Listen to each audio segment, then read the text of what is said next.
आयोजन केलं गेलं त्या प्रमुख मागण्या आहेत. भले राज्य सरकारने 31,628 कोटींचं शेतकऱ्यांसाठी पॅकेज जाहीर केलंय, तुम्ही समाधानी आहात का आणि तुमची भूमिका काय? ज्यांच्यावरती संकट आले तो शेतकरी समाधानी आहे की नाही हा महत्वाचा मुद्दा आहे. मी एक 8-10 दिवसापूर्वी जेव्हा पूरग्रस्त विभागाची पाहणी केली होती, आपत्तीग्रस्त शेतकऱ्यांना भेटलो होतो, 50,000 रुपये हेक्टर ही काही माझ्या मनातली मागणी नाही, ही शेतकऱ्यांच्या आवश्यकतेची मागणी आहे. कारण तुमच्याही माध्यमातून या संकटाची दृश्य संपूर्ण देशाने पाहिलेली आहेत. आजपर्यंत असं भीषण संकट हे मराठवाड्यावरती कधी आलेलं नव्हतं. पिकाचं नुसतं नुकसान नाही झालेलं तर जमिनी खरडवून गेलेल्या आहेत. म्हणजे अक्षरशः खरडवून गेलाय, त्या खरडवून शब्दाचा अर्थ तिकडे कळतो. जमिनीचा वरचा मातीचा थरच वाहून गेलाय, दगडगोटे वाहून आलेले आहेत, खालचे जे दगडगोटे होते ते वर आलेले आहेत, अनेक ठिकाणी रस्ते वाहून गेलेले आहेत. पाणंद रस्ते तर आता काय आहेत नाही आहेत. मला काही शेतकऱ्यांनी सांगितलं की साहेब आमच्या शेतातल्या म्हणजे कुंपडं मिंपड म्हणजे कोणाची किती जमीन काय हे सगळंच नासधूस झालेले आहे, घरं वाहून गेलेली आहेत, म्हणजे संसारच वाहून गेलेले आहे, आयुष्य वाहून गेलेले आहे. अशा परिस्थितीमध्ये एक शेतकऱ्याची अपेक्षा आहे की किमान 50,000 रुपये हेक्टरी जसं पंजाब सरकारने केलं. आणि आता त्याच्या डोक्यावरती कर्ज आहे, गेल्या हंगामाचं कर्ज त्याच्या डोक्यावरती आहे. साधारणतः हे पीक हाती लागलं असतं तर कदाचित त्याला 2 पैसे मिळून कर्जाची थोडीफार परतफेड झाली असती की जेणेकरून पुन्हा आता रबी हंगामाच्यासाठी बँका त्याला कर्ज देऊ शकल्या असत्या. आता जी गरज आहे ती म्हणजे एक तर यांच्या जमिनी पूर्ववत करून देणं, त्याच्यानंतर कर्ज माफी करणं, कारण कर्ज आता फेडूच शकत नाही. पहिलं कर्ज चढले, कर्जाचं पुनर्गठन म्हणजे जे हप्ते आता भरावे लागतात ते काही काळ थांबवून, पण ते थांबले तरी सुद्धा त्याच्यात वाढ होत राहणार, म्हणजे चक्रवाढ व्याजासारखं ते झालं. म्हणजे जेव्हा त्याचं उत्पन्न सुरू होईल किंवा पुढच्या हंगामामध्ये पुढच्या वेळेचं कर्ज मिळालं तर ते कर्ज, त्याचे हप्ते, हे कर्ज, ह्याचे हप्ते, म्हणजे हा शेतकरी उभाच राहू शकत नाही. तर सरकारने आता पूर्ण एक जबाबदारी घेतली पाहिजे पालकत्वाची. म्हणून मी गेल्या वेळेला बोललो होतो की माननीय पंतप्रधानांनी सुद्धा ते जे मुंबईत येऊन गेले, शेतकऱ्याबद्दल एक अवाक्षर काढलं नाही. त्यांना खरं कल्पना दिली होती की नव्हती हे मला माहिती नाही, की जिथे तुम्ही चालल्या तिकडे विमानतळ आहेच पण शेतकरी सुद्धा आहे. आता त्या शेतकऱ्याबद्दल एक अक्षराने पंतप्रधान काही बोलले नाही, पण पंतप्रधानांचा दौरा सुरळीत व्हावा म्हणून शेतकऱ्यांच्या तोंडाला पानं पुसावीत असे पॅकेज जाहीर केले गेले की जेणेकरून सगळ्यांना असं वाटलं की अरे 31,000 कोटी म्हणजे बापरे खूपच झाले. तर तसं ते नाहीये. अनेक आता कृषी विषयक तज्ज्ञ जे आहेत, अर्थतज्ज्ञ आहेत, ते विश्लेषण करतायत आणि प्रत्यक्षात ही मदत त्यांच्या सगळ्यांच्या विश्लेषणातून जे काही मला कळलं ती 6,500 कोटीची आहे. एक तर पीक विम्याला त्यांनी जे काही सांगितलं की 5,000 कोटी रुपये देतो, हे 5,000 कोटी देणार कसे? कारण ते जे ट्रिगर होते ते काढले. ते ट्रिगर काढल्यानंतर तुम्ही नुकसान, पीक कापणीचा जो काही ट्रिगर होता तो पीक कापणी आता आहे कुठे? त्याच्यामुळे ही सगळी फसवी पॅकेजची गोष्ट आहे. आतापर्यंतची इतिहासातली सगळ्यात मोठी थाप ही ह्या डबल इंजिन सरकारने आणि देवेंद्र फडणवीसांनी मारली. म्हणताय की उद्धव यांनी आरशामध्ये पाहावं, मागच्या सरकारमध्ये असताना देखील त्यांनी पूर्ण दिली नव्हती. 20,000 कोटी. बरं ठीक आहे, मी आरशात बघतो, पण तुम्ही शेतकऱ्याकडे तरी बघा. शेतकऱ्याकडे बघा ना.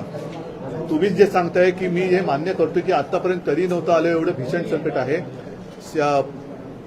देवेंद्र फडणवीसांनी कशात पाहायचा त्यांचा प्रश्न आहे, परंतु माझं जे नागपूरला अधिवेशन झालं होतं मुख्यमंत्री म्हणून तेव्हा कोणतेही संकट असं नव्हतं. तरी सुद्धा मी कर्तव्य म्हणून माझ्या शेतकऱ्यांना 2 लाखापर्यंतची पीक कर्जमुक्ती केली होती.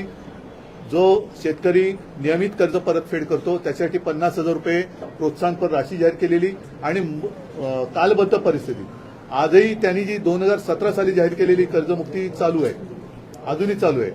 दुर्दैवाने एक गोष्ट नक्की थोडीशी राहिली होती, ती म्हणजे नियमित कर्ज परतफेड करणाऱ्यांना 50,000 रुपये आम्ही द्यायला सुरुवात केली आणि त्याच वेळेला करोना आला.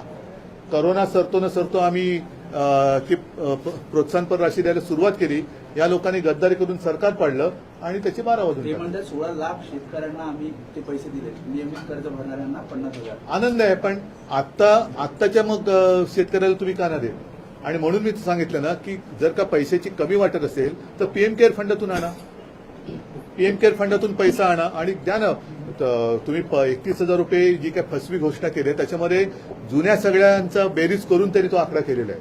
त्यातले बरेचसे पैसे अजून मिळालेलेच नाहीयेत आणि मी केवळ कर्जमुक्तीच नव्हती केली तर 2-3 वेळेला जी चक्रीवादळं आली, पश्चिम महाराष्ट्रामध्ये पूर आला, अगदी चिपळूणच्या बाजारपेठेत सुद्धा मी गेलो होतो. या सगळ्या वेळेला महाविकास आघाडीच्या सरकारतर्फे जेवढी करता येणं शक्य आहे एनडीआरएफच्या निकषाच्या वर ती मदत आम्ही केली होती आणि प्रत्यक्ष शेतकऱ्याच्या हातात घेतली. राजकारण करते असा आरोप केला त्यांनी. काल एकनाथ शिंदे आले होते, त्यांनी म्हटलं की उद्धव ठाकरे किती वेळा आंबरडा फोडणार आहेत. आमदार पळाले तेव्हा आंबरडा फोडला. मी मागेच बोललोय की गद्दाराला मी उत्तरच देत नाही. त्याच्यामुळे तो गद्दार आहे, त्या गद्दाराला मी उत्तर देत नाही आणि त्याला बोलायची त्याची कुवत पण नाही आणि त्याने बोलू पण नाही. उद्धवजी, पण एक आहे, आरोप आहे उद्धवजी, की तुम्ही राजकारण करताय शेतकऱ्यांच्या नावाने, तुम्ही राजकारण करताय असं भाजपचे काही नेते आणि पदाधिकारी. आता तुम्ही जर का मी ज्याचा उल्लेख केला, शहरभर त्यांनी जी काय पूर्ण होर्डिंग लावलेत, एक तर काल परवाकडे ब्रिटनचे पंतप्रधान मुंबईत आले होते आणि जी काय मी जिकडे राहतो तिकडे बीकेसीत ते आले होते, अशी काय आणि संपूर्ण मुंबई बरबटून टाकली आणि होर्डिंग्सनी जणू काही त्यांनी या मिंदे गटात प्रवेश केला की काय अशा पद्धतीने ते होते. ही सगळी बरबटगिरी चाललेली आहे, जाहिरातबाजी. त्या जाहिरातीचे पैसे स्वतःला उपाधी द्यायची, स्वतःची पाठ थोपटून घ्यायची आणि जाहिराती करायच्या. जाहिरातीचा करोडो रुपये पैसा हा शेतकऱ्याला का नाही देत तुम्ही? आता सुद्धा तुम्ही होर्डिंग पाहिली तर स्वतःची पाठ थोपटतायत. त्यांचेच प्रदेशाध्यक्ष त्यांची स्तुती करतायत, कोण त्यांचे मंत्री स्तुती करतायत, कोण त्यांचा आमदार स्तुती करतोय. शेतकरी का नाही त्यांची स्तुती करत आहे? नाही, पण उद्धवजी, शेतकरी संकटात असताना राज्याचे सहकार मंत्री बाळासाहेब पाटील असं म्हणतात की शेतकऱ्यांना कर्जमुक्तीचा नाद लागलाय आणि निवडणुकीच्या काळात शेतकरी कर्जमुक्ती त्यांना नाद- या बाबतीत जी काही घोषणा केली ती सहज केलेली घोषणा होती. तो जो काय नाद हा शब्द आहे ना, हा तो त्यांच्याबद्दलचा खरा असेल, कारण नाद कशाला म्हणतात हे त्यांना जास्त माहिती आहे. शेतकरी आज आत्महत्या करतोय आणि तो कर्जमुक्त करा हा नाद असेल तर मग या मंत्र्यांना त्यांचं मानसिक स्थिती तपासून घ्यायला पाहिजे आणि असे सगळे जर का मानसिक स्थिती बिघडलेले लोक कारभार काय करणार? ते म्हणतात म्हणजे त्यांना शेतकऱ्यांनी प्रश्न विचारला तर ते त्याच्यात त्यांना राजकारण दिसतं. कर्जमुक्ती मागितली तर त्याच्यात त्यांना नाद लागला असं म्हणतं. यांचे नाद अनेक आहेत, एकेकांचे नाद येत आहेत, कोणाचे डान्स बार बाहेर येत आहेत, कोणाचे काय बाहेर येतात, ते सगळे नादिष्ट अशी लोक आहेत. निवडणुकीत आश्वासनं ही देण्यासाठीच असतात अशी दिली गेली. उद्धव साहेब, देवेंद्र फडणवीस असं म्हणतात की तुम्ही जी कर्जमाफी केली होती तर नवल काय केलं, आम्ही पण त्यापूर्वी 3 वर्ष 20,000 कोटीचा ते सोडून द्या ना, त्यांनी केली होती ना, आत्ता करा ना, आत्ता करा ना. मी काय केलं, तुम्ही काय केलं, आम्ही काही शेतकरी वाचणार आहे का? आत्ता शेतकरी कर्जमुक्ती मागतोय, आत्ता शेतकरी 50,000 रुपये हेक्टरी मागतोय, ते द्या ना तुम्ही. म्हणजे देशात काय केलं तर नेहरूनी केलं आणि राज्यात काय केलं तर उद्धव ठाकरेंनी केलं. मग तुम्ही काही करताय की नाही? का तुम्ही आता जाऊ दे, शब्द वापरता येत नाही मला. दिवाळी 10 दिवसावर आहे, तुम्ही अल्टिमेटम देताय कारण मी सांगितलेलं आहे की ह्या पॅकेजची आता पूर्ण अंमलबजावणी कशी होते त्याच्यावरती शिवसेना पूर्ण राज्यभर एक दक्षता पथक नेमेल. पूर्ण गावागावामध्ये पथक असेल. दिवाळीपूर्वी आता त्यांनी जी काय मनरेगातून ही कशी काय माफी पैसे देणार उचलून तशी तरतूद आहे का? कारण मनरेगा ही साधारणतः रोजगार हमी योजनेचं ते एक नामांतरित रूप आहे. ती मोलमजुरी करणाऱ्यासाठी रोजगार हमी योजना, आता ती त्यातनं 3.5 लाख रुपये मुख्यमंत्री कसे देणार? आणि म्हणून मी त्यांना सांगितलं की तुम्ही 3.5 लाख रुपये पर हेक्टरी मदत मनरेगातून करणार असाल तर त्यातले किमान 1 लाख रुपये दिवाळीपूर्वी शेतकऱ्याच्या खात्यात टाका. मंगळवारी महाविकास आघाडीचं शिष्टमंडळ तो एक ठीक आहे. महत्त्वाचा तिकडे भेटू ना. सोबत राष्ट्रपती असतात ही ठीक आहे. मग मुंबई आणि महाराष्ट्राचे प्रश्न ते मुंबईत आपण भेटू आणि त्या भेटीनंतर सुद्धा आम्ही तुम्हाला भेटणारच आहोत. तर सगळ्यांना